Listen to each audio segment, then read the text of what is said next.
الحمد لله رب العالمين والصلاة والسلام على سيد المرسلين أما بعد فأعوذ بالله من الشيطان الرجيم بسم الله الرحمن الرحيم الصلاة والسلام عليك يا رسول الله وعلى آلك وأصحابك يا حبيب الله الصلاة والسلام عليك يا نبي الله وعلى آلك وأصحابك يا نور الله. علامہ حافظ سخاوی رحمت اللہ تعالی علیہ القول البدیع میں ایک رقت انگیز واقعہ نقل کرتے ہیں. ایک بزرگ تھے، بڑے عاشق رسول تھے صلی اللہ تعالی علیہ وسلم، اور کثرت سے درود و سلام پڑھا کرتے تھے. اور حقیقت یہی ہے کہ ساری برکتیں، رحمتیں یہ درود و سلام پڑھنے والوں کے لیے مخصوص ہیں. وہ کثرت سے درود و سلام پڑھتے تھے. ان کا نام ہے حضرت عبد الرحیم بن عبد الرحمن رحمت اللہ تعالی علیہ. ایک بار غسل خانے میں آپ کے ہاتھ پر سخت چوٹ آئی، یہاں تک کہ ہاتھ جو تھا متورم ہو گیا، بہت درد ہو رہا تھا. اب آج کل تو درد کشا ٹیبلٹس مطلب بآسانی دستیاب ہے، اس دور میں تو ایسا نہیں ہوتا ہوگا، لہذا ان کو تکلیف بہت تھی. ہاتھ میں ہاتھ سوج گیا، تکلیف بہت تھی. رات بھر کروٹیں لیتے رہے. اس دوران اونگ آ گئی، آنکھ لگ گئی. جیسے ہی آنکھ لگی دل کی آنکھ کھل گئی، اور کیا دیکھتے ہیں کہ سرکار مدینہ صلی اللہ تعالی علیہ وسلم تشریف لائے ہوئے ہیں. جیسے ہی سرکار کو دیکھا تو بے قرار ہو کر اتنا کہہ سکے یا رسول اللہ صلی اللہ علیہ وسلم. جیسے یا رسول اللہ زبان سے نکلا صلی اللہ علیہ وسلم، سرکار مدینہ صلی اللہ تعالی علیہ وسلم نے فرمایا کہ آج تجھے چوٹ آ گئی، میں بے قرار ہو گیا اور بےتاب ہو کر تیری خبر لینے پہنچ گیا. پھر جب آنکھ کھلی تو ہاتھ کا درد بالکل تھا ہی نہیں. اللہم صلی وسلم وبارک علی سیدنا ومولانا محمد النبی الامی الحبیب العالی القدر العظیم الجاہ وعلی آلہ وصحبہ وسلم صلاۃ وسلام علیکہ یا سیدی یا سیدی یا سیدی یا رسول اللہ. مدینہ منورہ کے وقت کے مطابق گزشتہ رات تقریباً 2:45 بجے میں مطالعہ کر رہا تھا تو ایک حکایت میں نے پڑھی. ایک مقام پر پہنچ کر رقت کی ایک لہر میرے جسم میں دوڑ گئی اور بڑی درد انگیز وہ حکایت تھی. تو میں نے سوچا کہ آج اسی حکایت کو میں آپ کی خدمت میں پیش کروں. وہ واقعہ آپ سنیں گے تو آپ کو انشاءاللہ اس کی مطلب زیادہ لطف آئے گا، اور اللہ کرے کہ ان بزرگوں کے اور اولیاء اللہ کے واقعات سے ہمیں عبرت اور درس بھی حاصل ہوا کرے. کیونکہ عام طور پر ہوتا ہی ہے کہ ہم لوگ ون وے کے قائل ہیں، ٹو وے نہیں رکھتے، ون وے. لیکن یہ ایک کان سے سنا دوسرے کان سے نکال دیا، سیدھا چلا گیا ہے نا. تو ایک کان سے سنے تو اس کو مطلب دل میں اتارنے کی کوشش کریں، ٹرن بھی کیا کریں، سیدھا مطلب تھرو نہ جایا کریں. تو اللہ کرے یہ باتیں ہمارے دل میں اترنا شروع ہوں. اور دعوت اسلامی کے اجتماعات آپ کو ویسے معلوم تو ہے ہی، یہاں الحمدللہ ہم مل جل کر یہ زور لگاتے ہیں کہ کسی طرح ہماری اصلاح ہو، ہمارے اس بگڑے ہوئے معاشرے کی بھی اصلاح ہو. بہرحال بنی اسرائیل کا یہ واقعہ ہے، سرکار مدینہ صلی اللہ تعالی علیہ وسلم کی بعثت مبارکہ سے پہلے کا یہ واقعہ ہے. بنی اسرائیل میں ایک فاحشہ عورت تھی، نہایت ہی حسین و جمیل، اور وہ رقص و سرور کی محافل برپا کرتی، اور اپنے خاص وقت پر وہ روزانہ بن سنور کر پوری فیشن سے آراستہ ہو کر اپنے دروازے پر بیٹھ جاتی. لوگ اس کو دیکھتے رہ جاتے. بہت زیادہ مطلب وہ فتنہ انگیز حسن کی مالکہ تھی، اور یہ آزمائش تھی لوگوں کے لیے. تو جب کوئی مفتون ہو جاتا ہے نا، اس کے فتنے میں مبتلا ہو جاتا، تو وہ 10 اشرفیاں اس نے اپنی فیس رکھی تھی. 10 اشرفیاں. اشرفی سونے کی ہوا کرتی تھی، اور سب سے بڑا سکہ ہوتی تھی اس وقت اشرفی، سونے کی اشرفی. وہ 10 سونے کی اشرفیاں لیتی تھی ایک رات گزارنے کا. ایک عابد و زاہد شخص تھا، نیک آدمی تھا بیچارہ، وہ وہاں سے اتفاق سے گزرا. اس کی نظر اس فاحشہ پر پڑ گئی، وہ بیٹھی ہوئی تھی بن سنور کر. اس نے بھی دیکھا تو وہ بھی دیکھتا رہ گیا، شہوت اس کو چڑھ گئی. امام غزالی رحمۃ اللہ علیہ فرماتے ہیں کہ شہوت جو ہے وہ بادشاہوں کو غلام بنا لیتی، اور شہوت کے تماشے تو آپ دیکھتے رہتے ہیں. نمازی ہوتے ہیں، پرہیزگار ہوتے ہیں، داڑھی والے ہوتے ہیں، لیکن جب شہوت کا بھوت مسلط ہوتا ہے تو پھر وہ کچھ ہوتا ہے کہ المان والحفیظ. خیر اس پر بھی شہوت کا بھوت سوار ہوا، لیکن کسی طرح وہ دل کو پکڑ کر آگے گزر گئے. وہ عابد گزر گیا آگے، لیکن بس اس کے ذہن و دماغ پر وہ عورت جو تھی وہ مسلط ہو گئی. اب دن کا چین اڑ گیا، رات کی نیند اڑ گئی، ایک ہی تصور، ایک ہی خیال کہ بس کسی طرح اس کو حاصل کیا جائے. 10 اشرفیاں اس کا ریٹ تھا کہ کچھ بھی ہو جائے بس شہوت اس پر غالب تھی. چنانچہ اس کے پاس بکری تھی ایک، وہ بکری اس نے بیچ ماری اور ادھر ادھر سے اس نے 10 اشرفیاں جمع کر لی. اور اس عورت سے آ کر وہ عابد ملا، اپنی خواہش کا اظہار کیا، 10 اشرفیاں دو، یہ لو. میرے وکیل کے پاس جمع کرا دو. اس نے 10 اشرفیاں جمع کرا لی، بکنگ ہو گئی. اچھا تم رات کے وقت فلاں وقت آ جاؤ. وہ عابد پہنچ گیا رات کے وقت، اور وہ فاحشہ دوشیزہ جو تھی بن سنور کر پلنگ پر بیٹھی ہوئی تھی. یہ گیا تو اور بھی اس کا مطلب ہے کہ دماغ خراب ہوا کہ اب تو. پھر اس عابد نے بری نیت سے دست درازی کی، اس نے 10 اشرفیاں دی تھی، وہ اس کا مالک تھا. تھوڑی دیر کے لیے ہاتھ تو بڑھا دیا، لیکن جیسے ہی ہاتھ بڑھایا اس کی عبادت، اس کی ریاضت نے کام دکھانا شروع کر دیا. ایک دم اس پر کپ کپی طاری ہو گئی، اور اس کو خیال آیا کہ میں اتنے برس سے اللہ کی عبادت کرتا ہوں، ریاضت کرتا ہوں، یہ میں کیا کر رہا ہوں؟ کیا خدا مجھے دیکھ نہیں رہا؟ ایک دم اس کو خیال آیا کہ اللہ تعالیٰ مجھے دیکھ رہا ہے، میں کیا کر رہا ہوں؟ وہ کانپنے لگا. وہ فاحشہ عورت متعجب ہو کر کہنے لگی کہ ڈرتے کیوں ہے؟ یہاں کسی کا خوف نہیں، کوئی کچھ نہیں کہے گا. تو نے تو 10 اشرفیاں پیمنٹ کی ہے، اپنی خواہش پوری کر، میں تو بیٹی تیرے لیے ہوں. اس نے کہا واقعی بات تو یہی ہے کہ مخلوق میں سے تو کسی کا ڈر لگ بھی نہیں رہا، تمام جہانوں کا خالق ہے، وہ چونکہ دیکھ رہا ہے تو اس کے خوف کے مارے بری حالت ہے. وہ مجھے دیکھ رہا ہے کہ میں کیا کر رہا ہوں. تو اس عورت کو اب بھی سمجھ نہیں آئی. اس نے کہا اپنا کام کر، لوگ تو مجھے پانے کے لیے بڑے جتن کرتے ہیں، میری فیس بہت اعلیٰ ہے، غریب لوگ تو میرے قریب بھی نہیں بھٹک سکتے. تو بڑا خوش نصیب ہے جو تو مجھ تک پہنچ گیا، تو فکر ہی مت کر، تیرا کوئی نام نہ لے. تو وہ اس کی آنکھوں میں آنسو جاری ہے. وہ عابد رو رو کر کہہ رہا ہے کہ بس مجھے تو جانے دے، تو جلدی دروازہ کھول، میں جاؤں یہاں سے، مجھے اللہ تعالیٰ کا خوف آ رہا ہے. تو اس فاحشہ عورت کو اب کچھ سمجھ پڑنے لگی. نے کہا یہ بتا پہلے بھی کبھی زنا کیا ہے؟ کہ آج تک سوچا ہی نہیں ہے، یہ بالکل پہلا موقع ہے کہ میں شیطان کے چکر میں آ گیا اور تجھ تک پہنچ گیا، اب میرا کیا ہوگا؟ ہاں وہ کرنے لگا، رونے لگا. تو اس نے جب دیکھا تو وہ بھی پگھلنے لگی کہ اچھا جا. تو اس نے کہا میں جاتا ہوں، اور میں نے جو تم کو 10 اشرفیاں دی ہیں وہ بھی میں نے معاف کیا. وہ عابد کہتا وہ بھی معاف کیا. وہ فاحشہ کچھ متاثر ہوئی. اس نے کہا اچھا تمہارا نام کیا، کہاں رہتے ہو؟ نام ہم بتایا اور کہا کہ کوہ لبنان پر میرا مقام ہے، قیام ہے، وہاں رہتا ہوں. یہ کہہ کر وہ دروازہ کھولا، سرپٹ نکل گیا، آنکھوں سے آنسوؤں کی لڑیاں بندھی ہوئی ہیں، اور بڑا بے قرار اور مضطرب ہے، اور اللہ تعالیٰ سے توبہ کر رہا کہ یا اللہ میں شیطان کی باتوں میں کہا گیا، یہ مجھے کیا ہو گیا تھا، یا اللہ مجھے معاف کر دے، آئندہ نہیں کروں گا. توبہ کرتا ہوا روتا دھوتا وہ چلا گیا. وہ یہاں سے جا چکا، نظر سے اوجھل ہو گیا. یہاں اس فاحشہ عورت پر جو اثر پڑا تھا اس نے رنگ دکھانا شروع کیا. اس نے سوچا کہ اس نے ارادہ زنا کیا، زنا نہیں کیا تھا، ارادہ کیا، اور یہ اللہ تعالیٰ سے ڈر گیا اور رک گیا. جس اللہ کو یہ مانتا ہے میں بھی تو اسی اللہ کو مانتی ہوں. یہ صرف ارادے سے ڈر گیا، اور میں برسوں سے گناہ کر رہی ہوں، نہ ڈروں، مجھے تو زیادہ ڈرنا چاہیے. اس کی بھی آنکھوں سے آنسو جاری ہو گئے. اس نے خوب گڑ گڑا کر اللہ سے معافی مانگی کہ یا اللہ اب نہیں کروں گی. اس تیرے بندے نے تو میری آنکھیں کھول دی. جتنا فیشن کا، سنگھار کا، جو بھی کاسمیٹکس اس دور میں ہوتے تھے سب کو توڑ پھوڑ کر جلا جلو کر اس نے کیا ختم. اور اس پرانے سرانے کپڑے اس نے کیے زیب تن، اور اللہ اللہ کرنے میں ہو گئی مصروف. کچھ روز تک اس طرح وہ عبادت کرتی رہی، روتی رہی، اللہ سے معافیاں مانگتی رہی.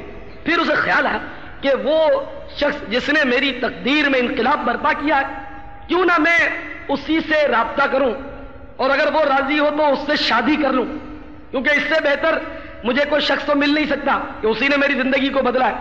میں اس سے شادی کر لوں اور پھر اس کی نگرانی میں اللہ کی عبادت کروں، تاکہ مجھے بھی کچھ اصول آئیں. صحبت تو ضروری ہے، تو اس طرح میں بہتر طریقے پر عبادت بجا لاؤں گی. تو اس نے غور کیا، اس کو ایڈریس یاد آیا، اس نے کوہ لبنان پر کہیں کہا تھا. تو چنانچہ وہ تیار ہو کر کوہ لبنان پر پہنچی، اور وہاں لوگوں سے معلومات کی کہ اس نام کا، اس حلیے کا کوئی شخص اگر یہاں رہتا ہو. تو آخرکار لوگوں نے بتایا کہ ہاں ہم اس کو جانتے ہیں. تو چند لوگ جو تھے وہ مل جل کر اس عابد کے پاس پہنچے، اس کو پہاڑ کے نیچے کھڑا گیا کہ ہم اس کو بلا کے لاتے ہیں. اس کے پاس گئے کہ تمہیں کوئی خاتون تلاش کر رہی ہے. تو عابد آئے, دیکھے کون ہے. جب وہ عابد سامنے آئے تو جیسے ہی اس عورت پر نظر پڑی فوراً پہچان لیا, اور وہ سارا واقعہ جو تھا گناہ والا وہ یاد آ گیا. جیسے یاد آ گیا تو رقت طاری ہو گئی اور ایک دم چیخ ماری اور دھڑام سے گرے اور روح پرواز کر دی. ارادہ گناہ ان کو یاد آ گیا, اور بس یہ جب میں نے جملہ پڑھا تو صحیح بات ہے, رقت کی لہر دوڑ گئی. میں نے کہا یا اللہ, یہ ایک اللہ والے کہ ارادہ گناہ کے یاد آنے پر دم توڑ دیتے ہیں, اور ہم نااہل ترین لوگ کہ گناہوں کا انبار لگا ہوا ہے, کبھی آنکھ اشکبار نہیں ہوتی, کبھی احساس تک نہیں ہوتا, بلکہ گناہ کرتے تو ہنستے, گناہ کرتے تو ہنستے.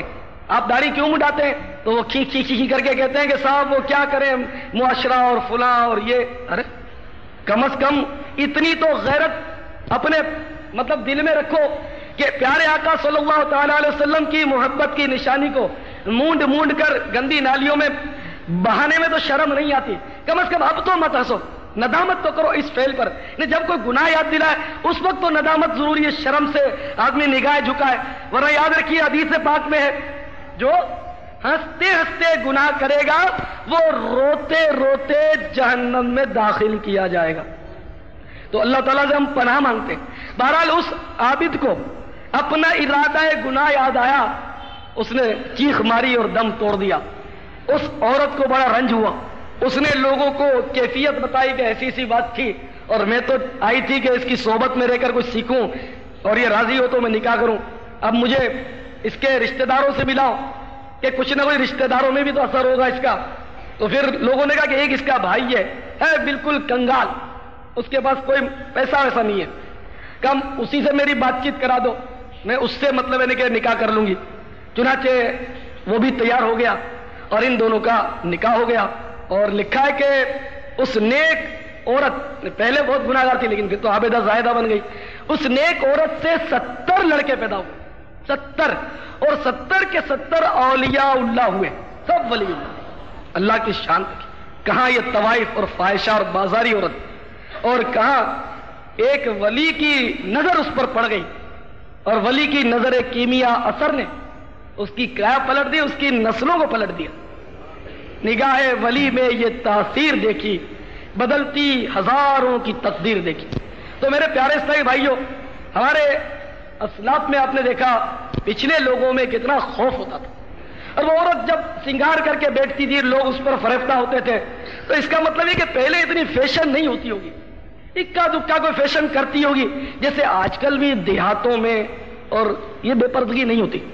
ہم لوگ چھوٹے چھوٹے دیہاتوں میں بھی جانے کا اتفاق ہوتا ہے, تو میرے خیال میں اتنی بے پردگی نہیں ہوتی جتنی بڑے شہروں میں ہوتی ہے. عام طور پر فیشن اور یہ وہ زینت اتنی نہیں ہوتی. اب آج کل تو ہر گلی میں, ہر گھر میں, اور بڑے بڑے مطلب یعنی کہ وہ کمپاؤنڈ بنتے ہیں بعض علاقوں میں کہ ہزاروں آدمی سینکڑوں آدمی رہتے ہوتے ہیں, اور چھوٹے چھوٹے تنگ رستے ہوتے ہیں, وہاں عورتیں اور بالکل یعنی کہ عورتیں وغیرہ بڑی زینت کر کے فیشن کر کے بالکل دروازوں پر بیٹھے. آج کل تو یعنی کہ خدا کی پناہ من سے اتنی فیشن بڑھ گئی, اتنی فیشن بڑھ گئی. اللہ ہمارے حال زار پر رحم کرے. میرے بھائیوں, گزشتہ سال سن 86 کے مارچ کے اخبار میں ایک عجیب و غریب خبر آئی تھی. ایک ماں نے, یہ بہت سننے کے قابل آپ کو عبرتناک واقعہ میں سنا رہا ہوں جو سچا واقعہ ہے اور سال بھر کا غالباً پرانا واقعہ. یہ الگ بات ہے کہ ہم نے یہ طے کر لیا, ہم نے یہ میں جو ہم نے اور یہ کہ تو یہ ہوتا ہے کہ عمومی مطلب ہے کہ محاورتاً بولتے کہ واقعی یہ کہ ہم نے یہ طے کر لیا ہے کہ ہم نہ سدھرے ہیں نہ سدھریں گے, قسم کھائیے, نعوذ باللہ. معاملہ ایسا ہی ہے, یعنی کتنی قرآن کی آیتیں سناؤ, کتنی حدیثیں سناؤ, کتنا ہی خوف خدا دلاؤ, لیکن آج کوئی ٹس سے مس ہونے کے لیے تیار نہیں ہے. بے نمازیوں کو اتنا ہی سمجھاؤ, بارہا تجربہ ہو, اتنا ہی اس سے کہو کہ بھائی نماز پڑھو, یہ ثواب ہے, وہ گناہ نہ پڑھنے میں, وہ ادھر ادھر دیکھتا ہے, بالکل لاپرواہی. تو عجیب مطلب ہے کہ ماحول ہے یہ, یعنی کہ دماغ میں بات جاتی نہیں. بات یہ کہ ہمارا ذہن اور ہمارا دل اب گناہ کر کر کر کر کے اتنا زنگ آلود ہو چکا ہے کہ ہم پر کوئی بات اثر ہی نہیں کرتی. چنانچہ میں عرض کر رہا تھا, اس ماں نے ایک اخبار میں کسی سے مشورہ طلب کیا تھا, تو وہی میں آپ سے عرض کر رہا ہوں. اس ماں نے لکھا تھا کہ میری ایک جوان بیٹی تھی شادی شدہ، وہ بیمار ہوئی، اس کا انتقال ہوا۔ انتقال کے بعد اس کو دفن کرنے کے لیے جب قبرستان لے گئے اور قبر جب اس کے لیے کھودی گئی تو قبر کے اندر 60 یا 70 سانپ کنڈلی مار کے بیٹھے ہوئے تھے۔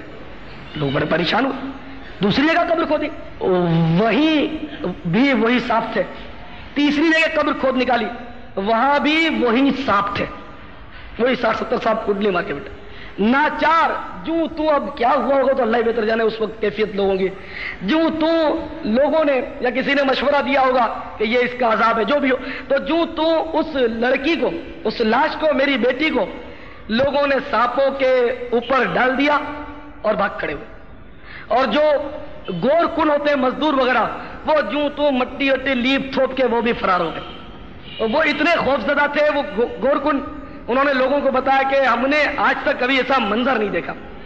تو وہ ماں کہہ رہی تھی کہ میرے داماد کی بھی حالت بڑی غیر ہو رہی تھی، بار بار وہ سر کو جھٹکا دے رہے تھے خوف کے مارے کہ یہ کیا ہو گیا۔ پھر اس ماں نے جو بات کہی نا، وہ اگر آپ گرہ میں باندھ لینا تو بڑی کام کی۔ اللہ تعالیٰ مجھے اور آپ کو عمل کی توفیق عطا فرمائے۔ اس ماں نے اخبار میں یہ لکھا تھا کہ اس ماں نے یہ کہا کہ میری بیٹی فیشن کرتی تھی، میں اس کو بارہا منع کرتی رہی لیکن وہ مانتی نہیں تھی، اس کے سوا کوئی گناہ میری سمجھ میں نہیں آتا اس کا، وہ ماں کہتی ہے، کیونکہ میری بیٹی صوم و صلات کی بھی پابند تھی، وہ روزہ رکھتی تھی، نمازیں پڑھتی تھی، لیکن وہ فیشن کرتی تھی، مانتی نہیں تھی، تو شاید ہو سکتا ہے کہ یہی اس کا جرم تھا۔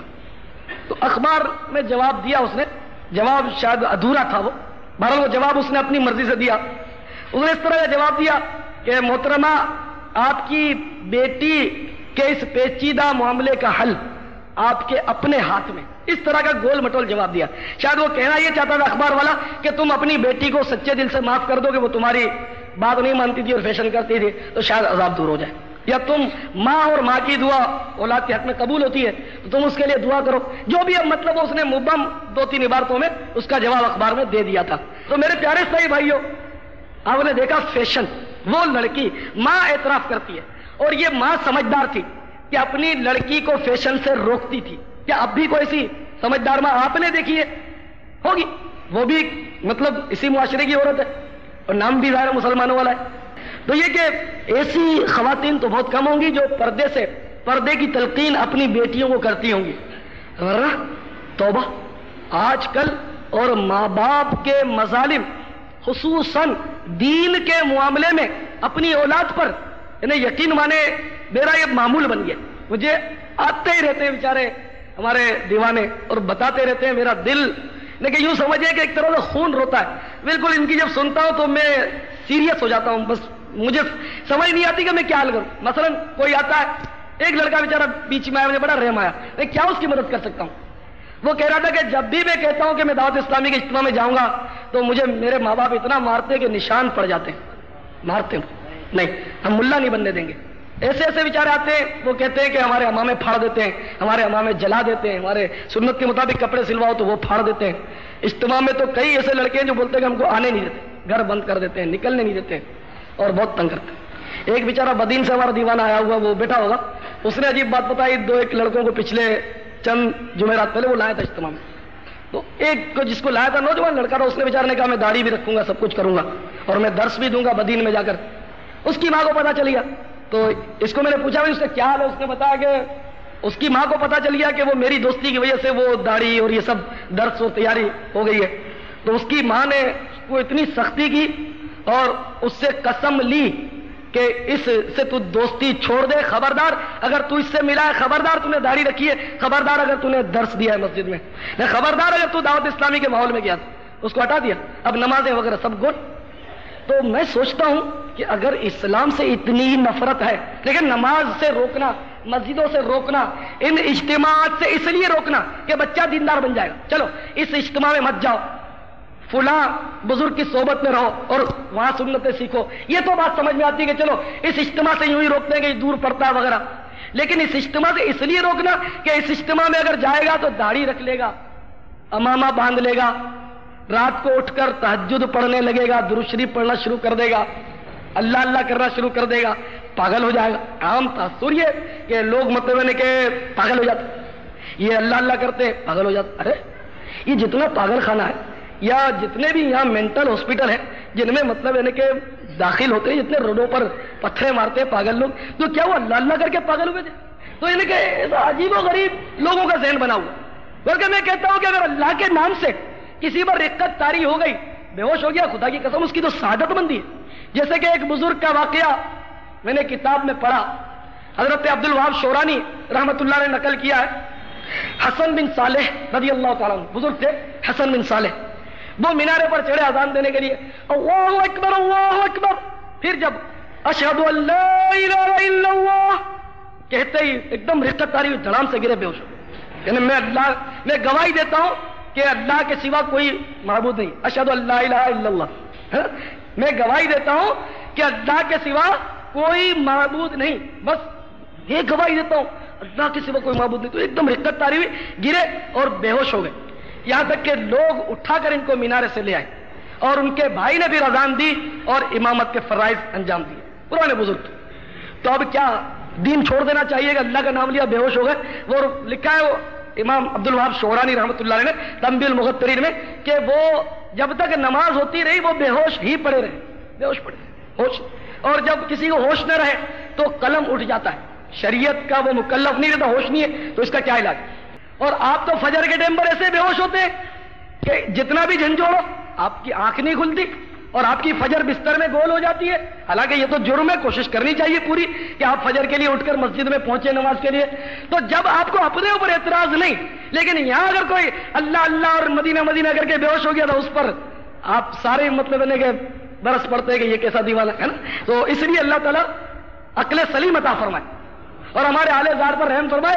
کسی نے کہا ہے نا، نہ کسی کے رقص پہ طنز کر، نہ کسی کے غم کا مذاق اڑا، جسے چاہے جیسے نواز دے، جسے چاہے جیسے نواز دے، یہ مزاج عشق رسول ہے صلی اللہ علیہ وسلم. حضرت سیدنا فاروق اعظم رضی اللہ تعالیٰ عنہ کے بارے میں منقول ہے کہ آپ ایک بار سورہ پڑھتے پڑھتے جب اس آیت مقدسہ پر پہنچے، اذا الصحف نشرت، اور ایک دم رقت طاری ہوئی، کانپنے لگے. کیوں؟ اذا الصحف نشرت، اس کے معنی یہ ہے کہ جب، یعنی کہ قیامت کا ذکر ہے، جب اعمال نامے پیش کیے جائیں گے، اعمال نامے دکھائے جائیں گے، پیش کیے جائیں گے. تو اس خوف سے سیدنا فاروق اعظم رضی اللہ تعالیٰ عنہ پر رقت طاری ہو گئی کہ قیامت کے روز اعمال نامے سامنے ہوں گے. آج تو ہم چھپ چھپ کر گناہ کرتے ہیں نا، خوب چھپ چھپ کے گناہ کرتے ہیں. اس کی غیبت کی، اس کو گالیاں دی، فلم دیکھی، داڑھی منڈائی، نماز چھوڑ دی. انہیں کہ گناہ خوب کرتے ہیں چھپ کر، ظاہر کئی ہوتے ہیں جو ظاہر کرتے ہیں، کئی ہوتے ہیں چھپ کر کرتے ہیں. اعلیٰ حضرت رحمۃ اللہ علیہ فرماتے ہیں نا، چھپ کر لوگوں سے کیے جس کے گناہ وہ خبردار ہے کیا ہونا. لوگوں سے تو چھپ کر کیے لیکن اللہ تعالیٰ خبردار ہے. تو اعمال نامہ کھلے گا، سب اس میں ہوگا، کیا چھپ کر کیا، کیا ظاہر کیا.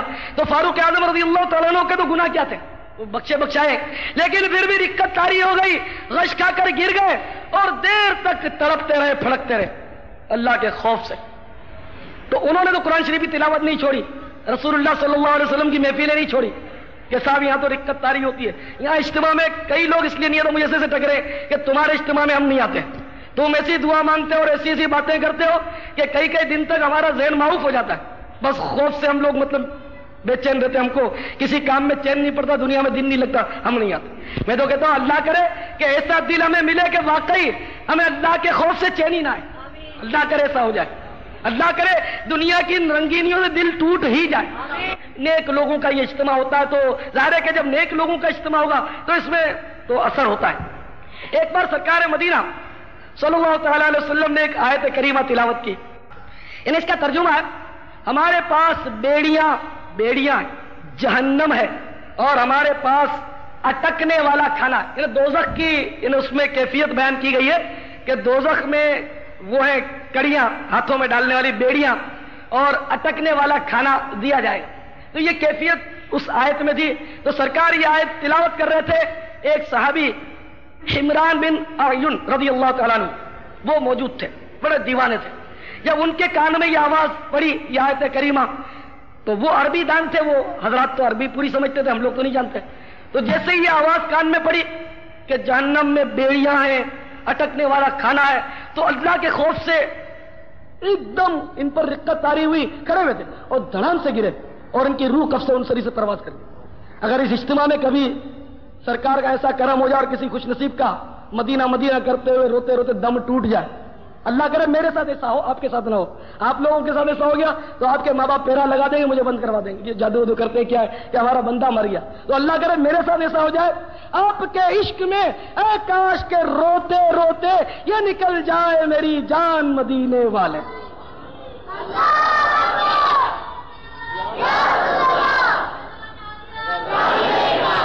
میں صحیح کہتا ہوں، اگر ایسا ہو جائے ہمارے اجتماع میں کبھی کسی کی روح پرواز کر جائے تو پھر اجتماع پر شاید پابندی پڑ جائے، کیونکہ ابھی تو بے ہوشی تک نوبت ہے، کچھ لوگ بے ہوش ہو جاتے ہیں بیچارے۔ بس اللہ تعالیٰ ہمارے معاشرے میں جو ہمارے اسلامی بھائی بہن ہیں، جو بوڑھے بزرگ یہ ان سب کو عقل سلیم عطا فرمائے کہ اس قسم کے اجتماعات کی وہ حقیقی روح کو سمجھ پائیں۔ تو حقیقی روح نہیں سمجھتے بیچارے، وہ یہ سمجھتے ہیں بس داڑھی رکھ لے گا، ماما پہن لے گا تو معاشرے سے یہ بالکل کٹ جائے گا، حالانکہ ایسی بات نہیں، ہم لوگ معاشرے سے نہیں کاٹتے۔ اب میں آپ کے سامنے کھڑا ہوں، ٹھیک ہے، میں دعوت اسلامی کا ایک سب سے حقیر ترین جو ہوتا ہے اس میں ایک ہوں۔ میں دعوت اسلامی کے جتنے بھی اسلامی بھائی ہیں ان میں سب میں آخری فہرست میں ہوں، میں آپ کے سامنے کھڑا ہوں۔ میں بھی اس دنیا میں رہتا ہوں یا کہیں جنگلوں میں پہاڑوں میں رہتا ہوں، بالکل شہر کے گنجان علاقے میں رہتا ہوں۔ اچھا، میں نے شادی کی، الحمدللہ میرے 3 بچے ہیں اور بھی گھر کے افراد ہیں، اور یہ بھی نہیں کہ نذرانوں پہ پلتا ہوں، اگر کسی کے ذہن میں خیال ہے تو نکال دے کہ صاحب یہ کماتا کیا ہے، الحمدللہ نذرانوں پر نہیں پلتا، اپنا کماتا ہوں اپنا کھاتا ہوں، اللہ کا بڑا کرم ہے، اور میں بہت مالدار ہوں۔ میں یہ نہیں کہتا میں غریب ہوں اور صاحب مفلس ہوں اور میرا خیال رکھا کرو، یعنی انڈائریکٹ بھی لوگ کہتے ہیں نا میرا خیال رکھا کرو ذرا، ہمارے بھی اخراجات ہوتے نہیں، میں تو کہتا ہی نہیں۔ آپ سے لے کر کرنا بھی کیا ہے، کون دیتا ہے، دینے کو منہ چاہیے، دینے والا ہے سچا ہمارا نبی صلی اللہ علیہ وسلم، سرکار کا صدقہ کھاتے ہیں، یعنی کہ آپ جس سے لے کر دیں گے، بھائی آپ بھی تو انہی سے لے کر دیں گے، تو میں آپ سے لے لے ان سے نہ لے لوں، آپ سے کیوں مانگوں؟ سرکار کا صدقہ، میری سرکار کا صدقہ، محتاج و غنی شاہ و گدا مانگ رہے ہیں۔ تو میرے پیارے بھائیوں، میں بہت مالدار، اللہ کا بڑا کرم، داری کو سرمایہ داری سے نہیں ہوتی، یہ نوٹے ووٹے کیا حیثیت ہے، کوئی حیثیت، حقیقت میں کوئی حیثیت، بالکل مال سراسر وبال، یعنی مال حلال بھی وبال ہے، مال حرام تو ہے ہی، وہ تو وبال، مال حلال بھی وبال ہے، لیکن جتنا زیادہ ہوگا تو اتنی حفاظت کرنی پڑے گی۔ اگر میرے کو کوئی بل فرض 5 لاکھ روپے خدا نہ کرے ہبہ کر دے، بخشش کر دے، میں لے تو لوں گا، کوئی 5 لاکھ دے دے تو ظاہر ہے کہ نفس لگا میں لے تو لوں گا، انکار تو نہیں کروں، نہ کر کے رکھ تو لینا ہے میں نے۔ اچھا خدا نہ کرے اس لیے کہتا ہوں نا کہ مجھے آزمائش نہ ہو، خدا نہ کرے کسی نے 5 لاکھ دے دیے کہ بھائی میرے کو انعام لگا، مجھے نہیں چاہیے، تو لے لے، میں لے لوں گا ہاتھ بڑھا کے۔ اچھا یہ حلال کا ہوا میرے لیے اس لیے کہ میرے کو تو بخشش میں ملا ہے، حرام کا نہیں، حلال کا ملا 5 لاکھ، لیکن میرے لیے وبال ہے یا نہیں، میں اس کو لیے پھروں اور سب کو کہتا پھروں کہ 5 لاکھ ہے میرے پاس 5 لاکھ، اور میں ذرا ہوشیاری میں اگر بول دوں کہ میں تو اس کی حفاظت نہیں کروں گا، میں تو 5 لاکھ، تو میرا اگر کوئی نہ کوئی تو وہ لے کر میرے پیچھے آ جائے گا، اس کے بعد 5 لاکھ ہے، دیتا ہے نہیں دیتا ہے، تو میں ذرا ہوشیاری کروں گا، سمجھے، لے کر دکھا میں نہیں ڈرتا، یہ وہ خدا نہ کرے وہ چلا ہی دے، تو بہرحال یہ 5 لاکھ میرے لیے وبال ہوئے نہیں، تو مال حلال بھی وبال بنے گا۔ اچھا چلو بھائی کسی نے نہیں چھینے، میں نے اس کو اپنی ذات پر ہی خرچ کیے، تو اس کا حساب دینا پڑے گا نہیں پڑے گا؟ مال حلال بھی ہم نے جو کھایا اس کا حساب تو ہے، ہم جو لنچ کرتے ہیں، ہم لوگ ڈنر کرتے ہیں، ناشتہ کرتے ہیں نا، اور یہ چٹخارے اور چٹپٹے کھاتے رہتے ہیں، ان سب کا حساب ہے، پانی پیتے نا اس کا بھی حساب ہے۔ اچھا اسی طرح دوست مل کر کھائیں، مہمان آ گئے، دوست مل کر آئے اور مل کر کھا پی رہے تو اس کا بھی کوئی حساب نہیں۔ تو بعض بزرگوں کا تو کیمیا صاحب نے امام غزالی رحمۃ اللہ علیہ نقل فرمایا کہ بعض بزرگ جب ان کے پاس کوئی مہمان آ جاتے تھے تو جتنا بھی گھر میں ہوتا تھا ہم لوگ تو بچا بچو کے دیتے ہیں، اچھی جو آئٹم ہے وہ تو چھپا کے رکھتے ہیں، اور ایسے ہی تو وہ بزرگ جو تھے وہ سارا کا سارا جو بھی گھر میں ہوتا تھا وہ صدقے سے مہمان کے آگے رکھ دیتے تھے، حالانکہ اتنا تو ممکن نہیں ہوتا، اتنا سارا کھانا جو بھی ہو وہ رکھ دیا، اب مہمان جتنا کھائے باقی تو بچ رہنا ہے۔ تو بزرگوں کی یہ سوچ ہوتی تھی کہ ابھی یہ جو بچ گیا وہ ہم رکھیں گے اور کھاتے رہیں گے کہ حساب ہی نہیں ہوگا اس کا، تو مہمان کے ساتھ کا بچا ہوا ہے۔ تو بہرحال یہ کہ اب جو حساب کتاب سے ڈرتا ہو نا وہ ایسے ہیلے بھی نکالے کہ صاحب سوچے کہ حساب سے کیسے بچا جائے، جیسے میں نے عرض کیا کہ ویسے تو دوپہر کا کھانا کھایا، رات کا کھانا کھایا، ناشتہ کیا، چائے پی، پان کھایا، ان سب کا تو حساب دینا ہی ہے، اب حساب سے بچا کیسے جائے، تو آدمی سوچے کہ چلو روزہ رکھ لو، جو جس کی سوچ ہو نا کہ کیسے بچا جائے. ایک اور حدیث شریف قوت القلوب میں نے پڑھی کہ جب مل جل کر بندے کھاتے ہیں مل جل کر، تو جب تک دسترخوان نہیں اٹھایا جاتا، ویسے تو سنت یہ ہے، اس پر عمل کہیں بھی نہیں ہو رہا عموماً، کہ دسترخوان پہ جیسے مل کر ہم نے کھایا نا، تو ہوتا کیا ہے کہ جو کھایا وہ اٹھ کے چل دیا. حالانکہ یہ سنت نہیں. اگر کسی کو اٹھنا الگ سے تو وہ دوسروں سے معذرت کرے کہ میں ذرا اٹھ جاتا ہوں تو صحیح ہے. اچھا، اور ویسے بھی اگر سب کھا بھی چکے تو اٹھ جاتے ہیں، دسترخوان جوں کا توں پڑا رہتا ہے. تو سنت یہ ہے کہ پہلے دسترخوان اٹھا دیا جائے، بعد میں یہ کھانے والے اٹھیں. اصل سنت یہ ہے، لیکن بدقسمتی سے ہم لوگ اس پر عمل نہیں کرتے. اللہ توفیق دے. تو جو حدیث میں نے پڑھی وہ عرض کر رہا ہوں، بڑی پیاری حدیث ہے کہ حضرت محمد ابو طالب رحمت اللہ تعالی علیہ بہت بڑے ولی اللہ ہوئے، اتنے زبردست یہ ولی ہوئے، امام غزالی سے بھی پہلے کے بزرگ ہیں، بہت پرانے، یعنی کہ کم و بیش 1000 سال پہلے کے بزرگ ہیں. اتنے زبردست اور اتنے متقی تھے، اور کھانے پینے میں ان جیسی پرہیزی والے کسی بزرگ کا میں نے کہیں پڑھا یاد نہیں مجھے. اتنے زبردست پرہیزگار، انہیں کھانا تو ایک عرصے تک یہ کھاتے ہی نہیں تھے، کسی کا بھی نہیں کہ یہ جو لا رہا وہ لا رہا پتہ نہیں کہاں سے لایا ہوا. اتنا وہ مطلب انہیں تقویٰ کرتے تھے، اور جنگلوں میں گھاس پتیاں یہ کھا لیتے تھے. خود رو پیڑ ہوتے تھے خود اگتے زمین پر، قدرتی اگتے، جنگلی، یہ بھی نہیں کسی اگا ہوا وہ تو نہیں کھاتے. تو ایسے خود رو پیڑ وغیرہ کھاتے تھے، یہاں تک کہ ان کا رنگ سبز ہو گیا تھا، رنگ جسم کا، یہ سبزیاں کھا کے، خود رو سبزیاں کسی کی. اتنے متقی اور پرہیزگار. انہوں نے یہ حدیث نقل کی ہے کہ جب مل کر کھاتے ہیں تو جب تک دسترخوان نہیں اٹھایا جاتا اور بندے بھی بیٹھے رہتے ہیں، اس وقت تک اللہ کے معصوم فرشتے ان لوگوں کے لیے رحمت کی دعا مانگتے رہتے ہیں. اللہ تعالیٰ کا کرم، اس کا فضل و احسان ہے. کیسی کیسی اس نے ہمارے لیے آسان آسان نیکیاں بھی رکھی ہیں. سب اس کی مشیت پر اس کا انحصار اور دار و مدار ہے. تو بہرحال میرے پیارے سے بھائیوں، میں عرض کر رہا تھا کہ ہمارے جو اسلاف تھے، ہمارے بزرگ تھے، وہ اللہ سے بہت ڈرتے تھے، بہت ڈرتے تھے. اتنی رقت ان بزرگوں پر طاری ہو جاتی تھی، ہمارے لیے تو ظاہر ہے کہ وہ ہم سوچ بھی نہیں سکتے، اتنے وہ پریشان ہو جاتے تھے جب کوئی خوف کی بات آتی تھی. حضرت داؤد طاہر رحمت اللہ علیہ ایک بار کہیں سے گزر فرما رہے تھے، تو ایک قبر کے پاس ایک عورت بیٹھی رو رہی تھی. کوئی تازہ تازہ قبر ہوگی، وہ عورت زاروں قطار رو رہی تھی، ہو سکتا ہے اس کے شوہر کی قبر. اور روتے روتے وہ کہہ رہی تھی، دیکھیے کہہ کیا رہی تھی. آج کل اگر کوئی کہے گی عورت ہائے میرا سہاگ اجڑ گیا، ہائے یہ ہو گیا، اور نعوذ باللہ کفریات تک بکتے، یا اللہ تیرے کو میرے چھوٹے بچوں پر ترس نہیں آیا، معاذ اللہ، اور کیا کیا کفریات آج کل عورتیں بکتی. لیکن وہ کوئی بہت ہی دانا اور سمجھدار عورت تھی، وہ رو رہی تھی اور روتے روتے کہہ رہی تھی کہ کاش مجھے یہ پتا چل جاتا کہ تیرے کون سے رخسار کو کیڑوں نے کاٹنا شروع کیا ہے. کتنی عبرت ہے اس جملے میں. قبر میں کیڑے کاٹیں گے نا. حدیث شریف میں آیا القبر بیت الدیدان، قبر کیڑوں کا گھر ہے، کیڑے ہوتے ہیں.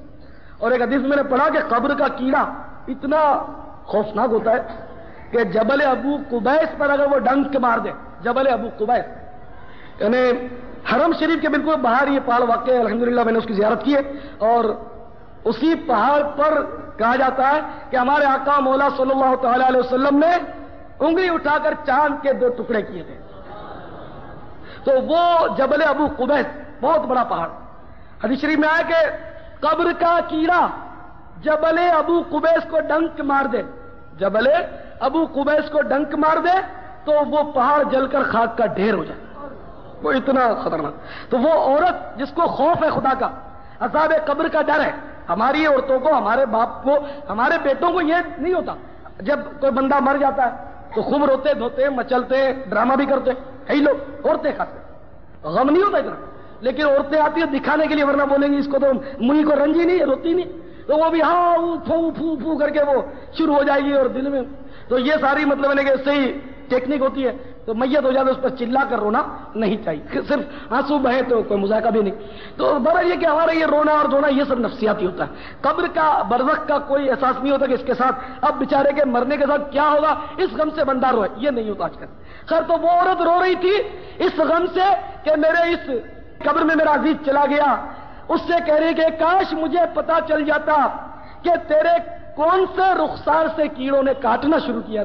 داؤد طاہر رحمۃ اللہ علیہ نے جب یہ سنا تو تھر تھر کانپنے لگے اور غش کھا کر زمین پر گرے بے ہوش ہو.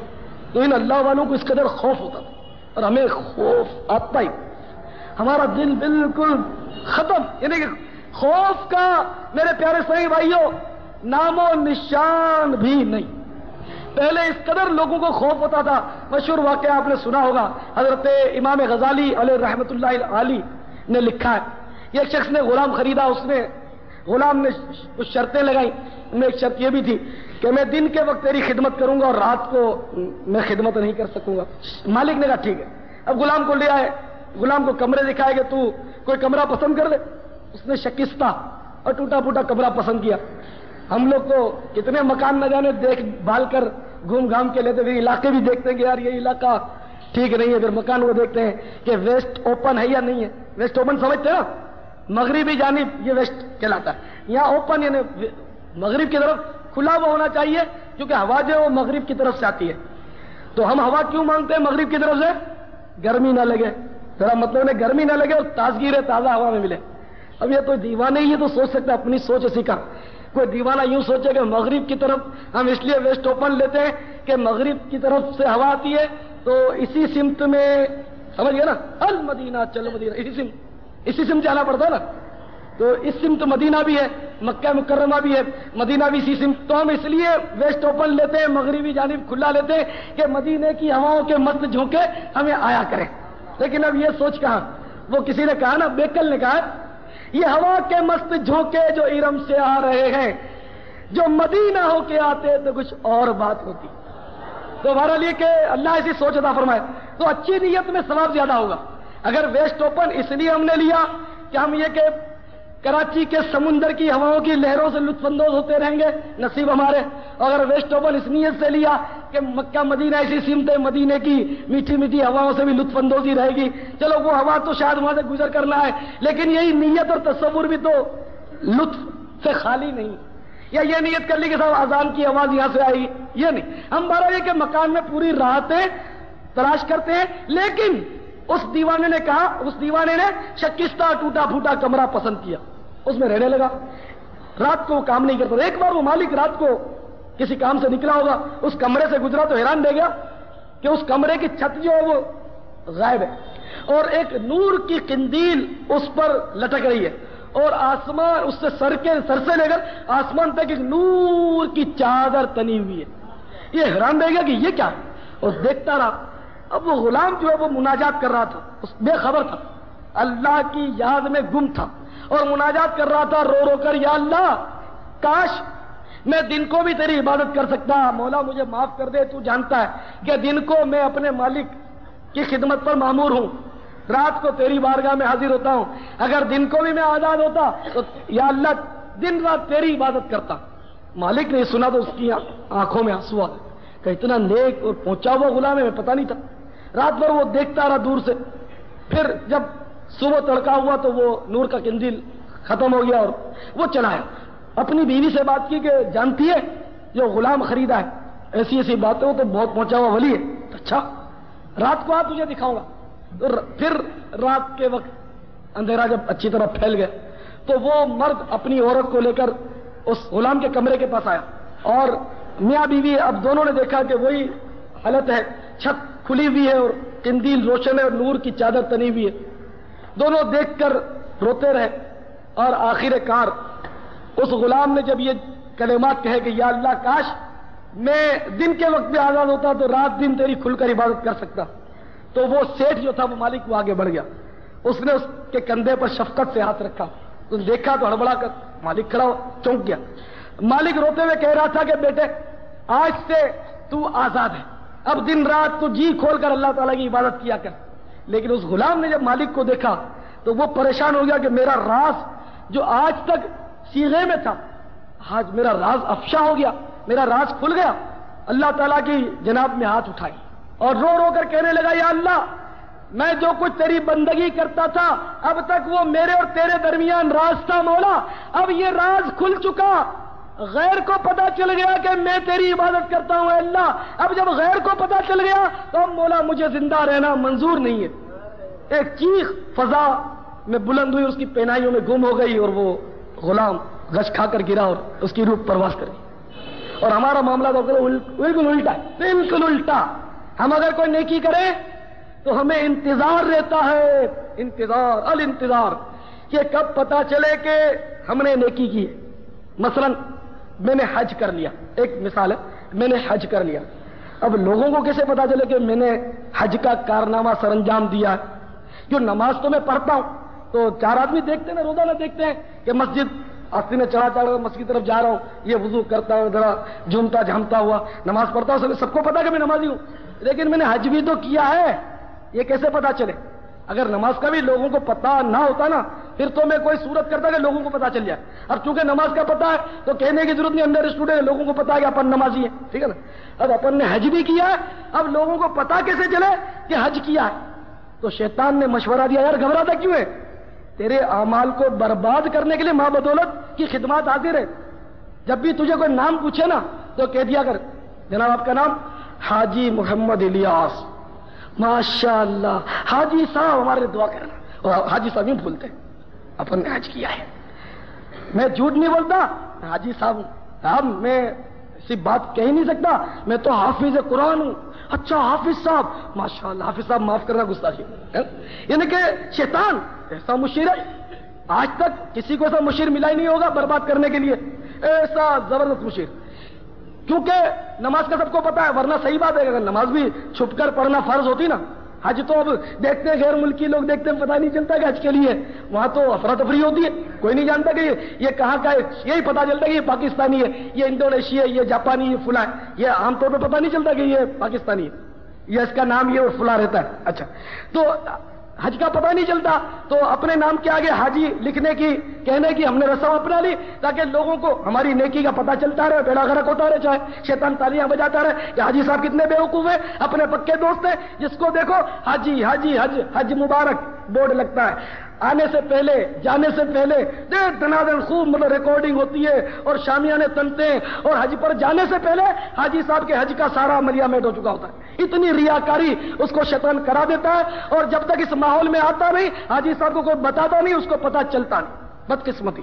اور ایک میں ٹیڑھا آدمی جو بولتا ہی رہتا ہوں تاکہ آپ کی عبادتیں بچانے میں کوئی مدد مل سکے. میں بہت ٹیڑھا ہوں. دیکھیں نا, اگر ہم نماز بھی چھپ کر پڑھتے ہوتے پتا نہ چلتا, ہمارے اندر تو چور چھپا ہوا نا کہ ہماری عبادت ظاہر ہو, ورنہ کیا ضرورت ہے حاجی غوث اعظم, حاجی غریب نواز, یا انہوں نے حج نہیں کیا تھا, آپ کیوں نہیں کیا؟ تو وہ شیطان ان پر حاوی نہیں ہوتا تھا, وہ نہیں لکھتے تھے, اپنے آپ کو نہیں کہتے تھے. ہم پر شیطان حاوی ہو جاتا, ہم کہہ مارتے, موقع بموقع پھونک دیتے. تو اگر نماز بھی ہم چھپ کر پڑھتے ہوتے اور آپ کو اگر پتا نہ ہوتا کہ الیاس ہے, تو جب آپ اس سے پوچھتے کہ آپ کا اسم شریف نمازی محمد الیاس, بولتا مجھے تو پتا چلنا چاہیے کہ میں نمازی ہوں. اگر میں زکات دیتا ہوتا تو زکات کا تو پتا نہ چلے تو میں کہہ دوں کہ صاحب زکاتی محمد الیاس, خیراتی محمد الیاس, صدقاتی محمد الیاس. تو میرے بھائیو, اور زکاتی اگر کہوں بھی تو اتنا امپریشن نہیں پڑتا کہ شاید زکاتی کے معنی زکات لیتا ہوگا, ایک عام نہیں ہے نا. تو یوں بدنامی میں زکاتی تو میں کہتا نہیں اپنے آپ کو, نمازی کہنے کی ضرورت نہیں, سب کو پتا ہے میں نمازی ہوں.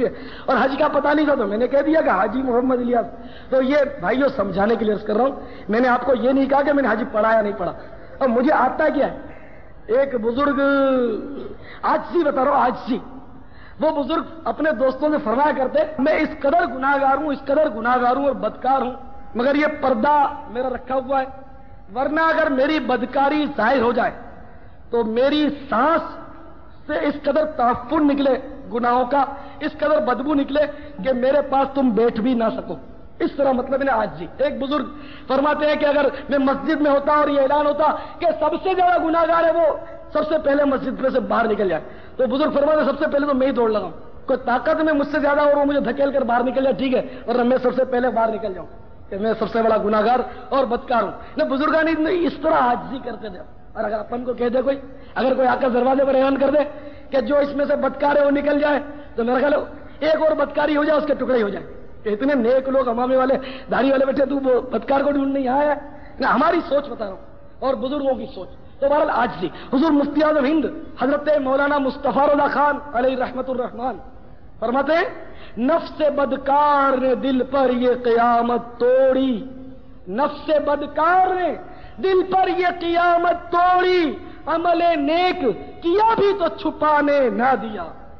اگر نیک عمل کر بھی لیا تو نفس اتنا پریشان کرتا ہے کہ جلدی کسی کو پتہ لگ جائے، کسی طرح یہ پتہ لگ جائے کہ مسجد میں نے دریا بچھائی ہے، بس کسی طرح پتہ چل جائے۔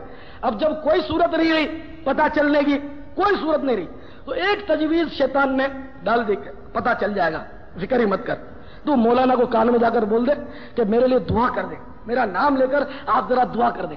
تو مولانا تو عبداللہ شفیق ہوتے بیچارے، تو وہ محبت سے دعا کریں گے کہ فلاں بھائی کے لیے دعا کریں کہ انہوں نے ہماری مسجد میں دریا بچھائی ہے، ان کے لیے دعا کریں کہ اللہ تعالیٰ ان کی جائز مرادیں پوری کرے۔ تو یوں مطلب اعلان ہو گیا نہیں ہو گیا دعا کی آڑ میں کہ انہوں نے دریا مسجد میں بچھائی۔ اچھا اب یہ بھی صورت نہیں، اگر مولانا بھی کوئی میری طرح مطلب سر پھرا ہوا، نام نہیں لیا، تو پھر ایک اور تجویز، وہ کیا ہوگی پتہ ہے؟ وہ پھر یہ ہوتی ہے کہ آپ کسی کو کہنا نہیں، میں کسی کو آپ کہنا نہیں، میں صرف آپ کو بتاتا ہوں کہ فلاں مسجد میں دریا میں نے بچھائی ہے، کسی کو کہنا نہیں، میں صرف آپ کو بتاتا ہوں۔ یوں کہہ کر مطلب کہ بہرحال اپنے عمل کا اظہار کسی نہ کسی طرح شیطان کے نامفید مشورے سے ہم لوگ کر ہی دیا کرتے ہیں۔ اللہ ہمیں اخلاص نصیب فرمائے، کیونکہ اخلاص اور ریا یہ دونوں متضاد باتیں، میمے اور عاجزی یہ دونوں مطلب ہے کہ بالکل زمین و آسمان کا اور آگ پانی کا فرق ہے۔ لیکن آج کل میمے کا دور ہے اور اپنی نمائش کا زمانہ ہے کہ عمل ہم لوگ کرتے ہیں تھوڑا اور واہ واہ کراتے ہیں زیادہ۔ ہاں اگر نیت صحیح ہے اور بتانے سے اگلے کو ترغیب دلانا مقصود ہے تو پھر اپنے عمل کا اظہار کیا جا سکتا ہے ضرورت تک۔ مثال کے طور پر حضور سیدنا غوث اعظم رضی اللہ تعالیٰ عنہ فرماتے ہیں کہ میں نے جو ریاضتیں کی ہیں وہ اگر کسی پہاڑ پر رکھ دی جائیں تو وہ پہاڑ بھی ریزہ ریزہ ہو جائے، تو بتانا یہ مقصود ہے۔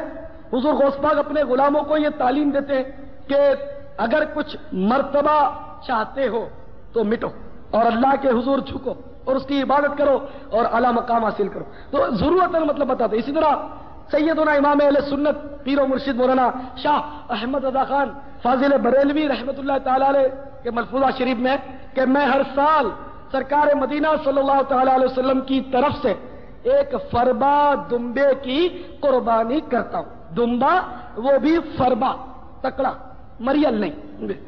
تو اس میں یہ بتانا مقصود ہے کہ اپنے مریدوں کو، معتقدوں کو، کہ آپ کے معتقدین مریدین کو 2 5 10 20 تو نہیں، کسی محلے کے یا چھوٹے سے گاؤں کے پیر صاحب تو نہیں، اعلیٰ حضرت تو امام اہل سنت ہیں، لاکھوں کروڑوں مسلمان ان کو مانتے ہیں الحمدللہ اور مانتے رہیں گے قیامت تک۔ تو یہ کہ اس صورت میں انہوں نے یہ اظہار کیا تاکہ ان کے ماننے والے کو اپنی سمجھ میں بھی آئی بات کہ واقعی سرکار کی طرف سے قربانی کرنی چاہیے، اگرچہ سرکار کو تو کمی نہیں، لیکن اپن تو دیکھیں نا بوٹی دے کر بکرا لینے کے چکر میں ہوتے ہیں، بوٹی دے کر بکرا لینا سمجھتے ہیں نا آپ؟ تو یعنی کہ اپن کیا دے سکتے ہیں سرکار کو، لیکن حقیر سے نظرانہ آگے کر دیا تو سرکار نے کرم کا دریا بہا دیا، یہ ہوتا نا۔ تو اس لیے مطلب دمبا اور فربا اس کی قید کیوں کہ تگڑا ہو نہ، ہم سرکار کی خدمت تو کر ہی نہیں سکتے، سرکار کے شان تو کوئی چیز دے نہیں سکتے، لیکن اپنے طور پر تو کوشش کریں کہ بہتر سے بہتر کوئی ہدیہ سرکار کی نظر ہم کریں۔ تو یہ بہرحال ضرورتاً اظہار کرنے میں کوئی حرج نہیں ہوتی جب دوسروں کو ترغیب دلانا مقصود ہو، لیکن عموماً یہ نیت نہیں ہوتی، بس ہماری عادت ہوتی ہے کہ ہمارا عمل ظاہر ہو جائے، اور بدقسمتی سے خوف خدا جو ہے وہ ہمارے دلوں سے نکل گیا۔ اگر خوف خدا داخل ہو جائے تو اخلاص بھی آ جائے، ریاکاری سے بھی جان چھوٹ جائے اور سب کچھ آ جائے۔ تو اللہ تعالیٰ ہمیں اپنا خوف نصیب فرمائے۔ مسلک کا تو امام ہے الیاس قادری، مسلک کا تو امام ہے الیاس قادری، تدبیر تیری تام ہے الیاس قادری، تدبیر تیری تام ہے الیاس قادری، فکر رضا کو کر دیا عالم پہ آشکار، یہ تیرا اونچا کام ہے الیاس قادری، سرمستی رضا کی ہر عالم میں دھوم ہے، سرمستی رضا کی ہر عالم میں